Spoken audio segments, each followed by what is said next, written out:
In this video, I'm going to do an overnight camp at a location quite local to me. You will see that it is at sea level. However, the forecast tonight is for 60-mile-an-hour winds exactly here where I am.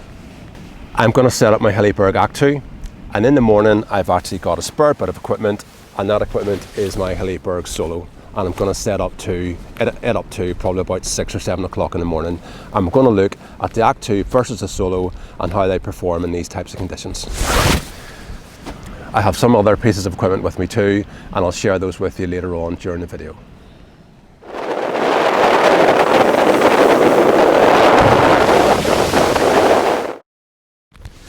Because later on tonight I expect the wind to be coming from this direction, I'm going to back the two pegs up here with these ones. At the moment I've got Y pegs in, and I'm backing the Y pegs up with V pegs. And I'm just using the standard V pegs here because I know that the wind isn't coming from this direction. So it's going to be on the lee side. And the back up on this peg slightly different. I'm really rigging a tent now for high winds, and the back up slightly different here just because the ground close to this peg is actually bad. So what I'm doing is I'm taking this out a good bit further, and I've set this up earlier. I have loads of scope here as to where I want this peg to be with this guy line attachment, and I've been able to bury that peg. So this has given me lots of flexibility here, and this is really well supported and going absolutely nowhere.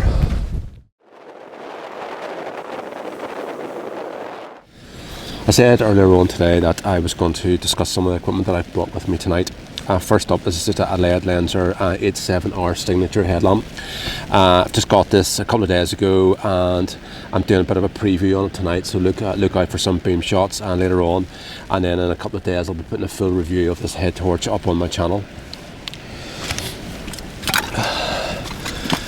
Cooker wise tonight, you may have seen it before, I've just actually decided to bring along the Soulo Windmaster. So this is just a great little stove. I just brought this tonight because it was really just very, very lightweight and obviously very effective. And we'll get that going in a moment.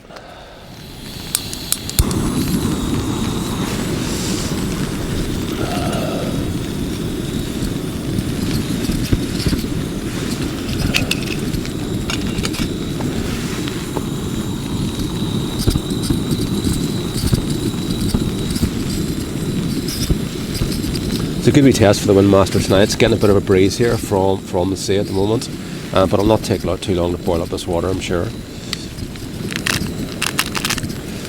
And just a little options. I think it's the orange Belgian chocolate. You always have to be careful when you open these because you can never, I don't know if anyone else has done this, but you can never actually get the powder down into the bottom of it. No matter how much you kind of shake it and you open it at the top, it always seems to spray out. So we'll see if it does it this time. No, not too bad. Just try not to spill any. One of the handy things about this actual ML7 lamp is you can control it from your phone. So that's me just pressing it now, and I'll hit the connect button, and this will give a couple of blinks whenever it's connected. So we'll see how quick it does that. So ML6 connect. That's just how fast this is, and then I can control the actual power on it. So that's it on low power, mid, and that's putting it up, and then I've got a full dimmer control here, so I really enjoy playing around with this. So I'll just dim that down a wee bit just so I have enough light but not too much, and then in a couple of seconds it'll kind of just blink like that to just let you know that the connection's lost, so it's not actually wasting power connecting between the phone and the actual light.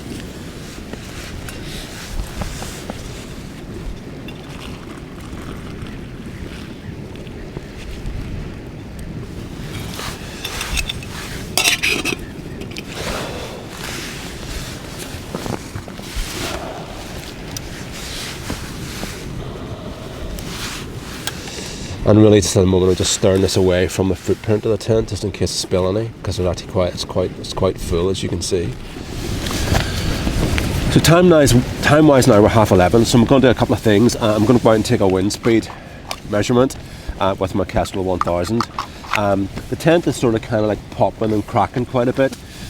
Because it's a single pole design, the pole is really strong, but at the end of the day There's quite large panels here on these AKTOs, and it's like a sheet. It's like two people getting a sheet and doing this with a sheet. It's just going to pop and crack a bit. So I'm going to go out, measure the wind speed, but also crank up the tension on the tent a bit to see if that sort of helps.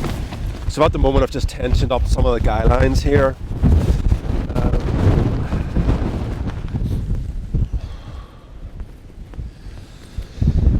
I'm pretty happy with the tension there. All feels pretty good.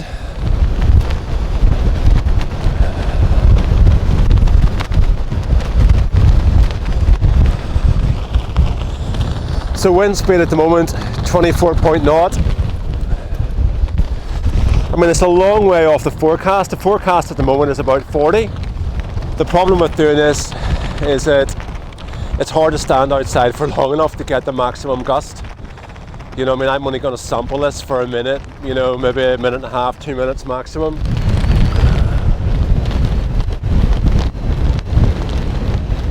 Just at the moment 27.7 actually, so heading in the right direction. So the highest wind speed there, 27.7, so possibly gusts up to 30 miles an hour, maybe even 35. I've tensioned all that tent, so I'm pretty happy with that. Guy lines are good, all the pegging points are pretty secure, so I'm going to try and get a few hours sleep. Obviously in another couple of hours maybe get out and do a bit more filming again, see if the conditions, you know, change.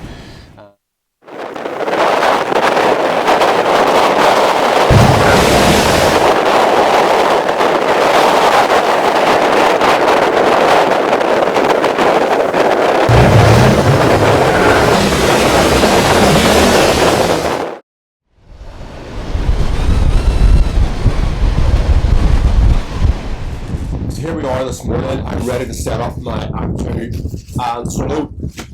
It's up to you to work out whether this has been filmed on another day. I think I'm wearing the same clothing. It may not be, or else whether I did this on the actual overnight camp.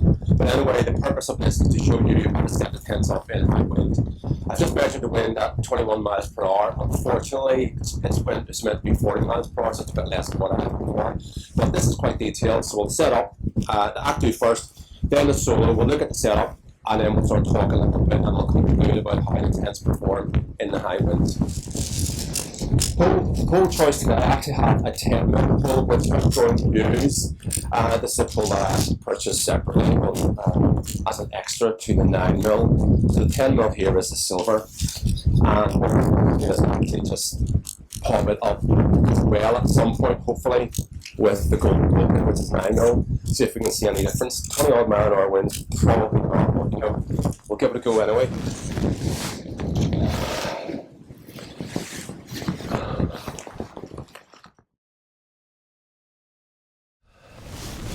So on this tent you'll always get some movement of the fabric here, just simply because of the distance between the pole and the other supporting point. No matter how tight you pull this out, there'll always be a bit of movement, but it doesn't actually go anywhere near the inner tent because this behind here is the vestibule area.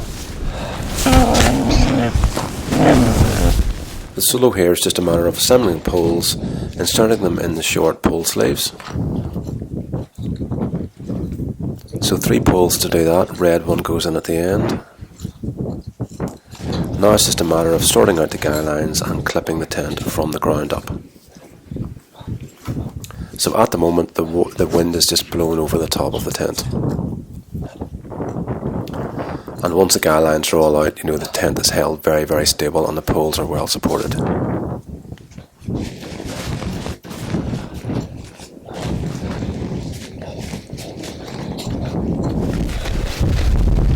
And now just doing up some of the clips on the other side of the tent.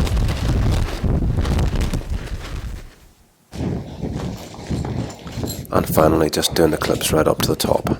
Some of these clips are quite hard to get in, so you just simply have to push down on the poles to make it a bit easier.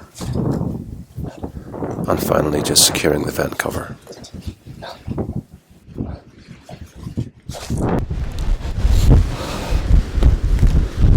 So I've tried to set the camera up now so you can get the best angle of both the tents. Obviously I'm speaking a little bit into the wind, so I'm not sure how well my audio is going to come out. But from here again you can see this large panel. is sort of getting deformed in by the wind, but as I said earlier, that's in the vestibular area, so it doesn't even really matter.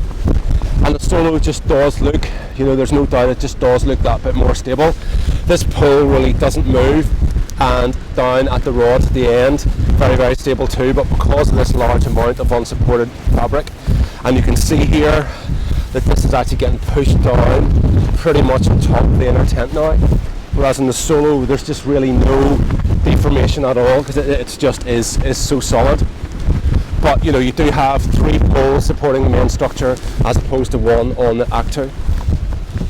So the wind speed here is still sitting around 30 miles an hour, and I've now got the 9mm pole, which I'm going to pop into the AKTO and let you see how that performs.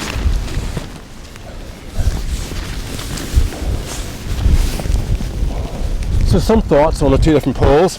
There is no doubt that from this position here, there's just really no difference because of the guy line support, but also on the top, I think there actually is a difference. You know, it will push down that little bit easier.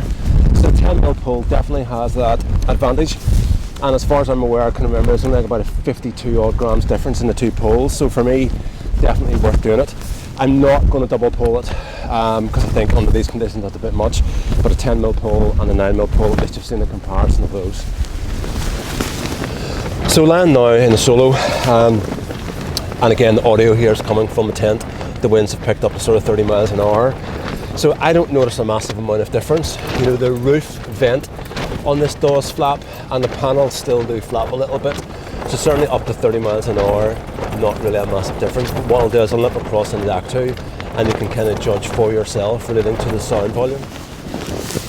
So I'm now lying here in the AKTO, and again audio that you're getting 30 mile an hour winds, and the audio is coming from inside the tent. Like I said here, a bit of deformation in the vestibule area, relatively large panel, but it's not flapping too much.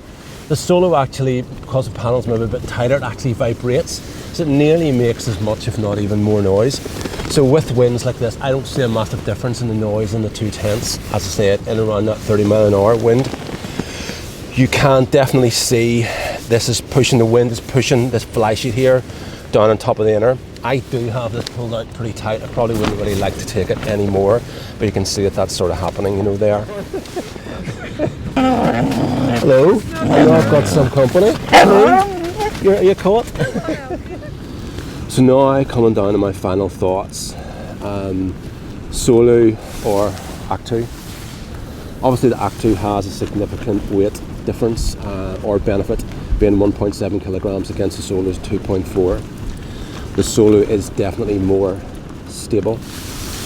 The wind noise in and around the 30 mile an hour mark, there isn't a massive difference, but you can see on the AKTO that you lose a little bit of vestibule volume, and also that the fly sheet is pushed down on top of the inner, and the 2 are touching there. And I said that's in 30 mile an hour winds, so if you're out in 40 or 50, you know, it's going to be more of an issue. I did mention earlier that I had a 10mm pole in this, and I actually do think that makes a difference. It just gives the pole a lot more rigidity on the roof. So reality, there is no best tent for every scenario. For most of the scenarios that I would be using, I would probably take the AKTO, but I would say for me the cutoff would maybe be 40 mile an hour winds. If it was forecast for 40 mile an hour winds and I thought it was truly going to be that or more, I would go for the Soulo because it just is a little bit more wind resistant. The AKTO isn't going to blow down, but just as I said earlier, what you can see, the deformation here is going to get worse, you know, in higher winds, and I prefer just to have the internal volume of the tent remain pretty much as it is when there's no wind. So thank you very much for watching. That's it for today. I hope you've enjoyed this comparison between the Hilleberg AKTO and the Hilleberg Soulo. As I said, there is no one perfect tent.